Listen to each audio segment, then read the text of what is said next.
Update muna nga tayo sa mundo ng basketball sa Gilas, Pilipinas at gayon na rin sa paparating na second window ng FIBA World Cup Asian Qualifiers. Ito nga breaking news, kay Soto nakarecover na sa kanyang natamong ACL injury at handa nang maglaro sa Japan B-League at sa Gilas, Pilipinas. Ngunit ang New Zealand mukhang nakatunog at naghanap ng katapat ni Kai Sotto na dihamak na mas mabilis at mas malakas. Sino kaya ito? Ngunit bago tayo magpatuloy, pakipindot naman ng like, subscribe at ang notification bell para updated ka sa susunod kong i-upload. Good news nga ito sa lahat dahil nakarecover na si Kai Sotto sa kanyang natamong ACL injury at matagal-tagal din nga ang kanyang pagpapahinga, ngunit finally makakapaglaro at makakabalik na siya sa Japan B-League sa kanyang kupunan na Koshigaya Alpas at syempre ang ating pinakaaabang-abang na pagbabalik niya sa ating national team sa Gilas, Pilipinas at mangyayari nga yan kontra sa New Zealand. At alam nating lahat ang naging impact ni Kai Sotto sa Gilas, Pilipinas nang una nating makaharap itong New Zealand Tall Blacks. Talaga namang malaking bagay si Kai Sotto sa ating Gilas, Pilipinas at nahirapan talaga ang Tall Blacks sa lakas at galing ni Kai Sotto, kaya naman hindi nakakapagtaka na nakuha natin ang panalo laban nga sa New Zealand Tall Blacks noon.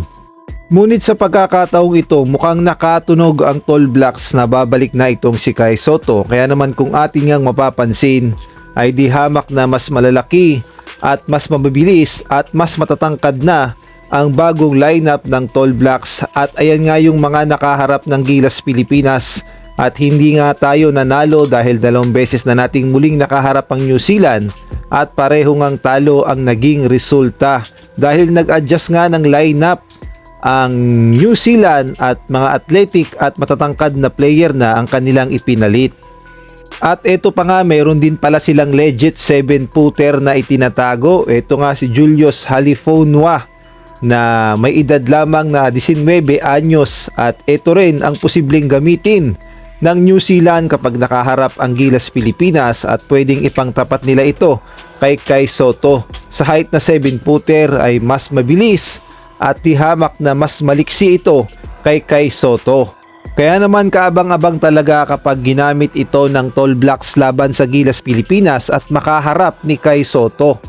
Ngunit pagdating naman sa Gilas, Pilipinas, may mga bigs pa naman tayo na magagamit dahil nandyan si Quentin Melora Brown at nandyan din si Abay Junmar Pajardo. Ngunit pagdating talaga sa bigs ay mas lamang talaga ang Tall Blacks dahil mas marami silang pambato na mas matatangkad at mas maliliksi at kabilang na nga ang bata na ito. Kaya naman kaabang-abang talaga ang tapatan ng Gilas, Pilipinas at New Zealand. Pero ang good news, sa atin pa rin ang mas maraming advantage dahil unang-una mas mahaba na ang preparasyon ng Gilas, Pilipinas dahil gaganapin ang laban ng New Zealand dito mismo sa ating baluarte at bukod pa doon yung home court advantage sa atin at gayon na rin yung crowd sa atin din.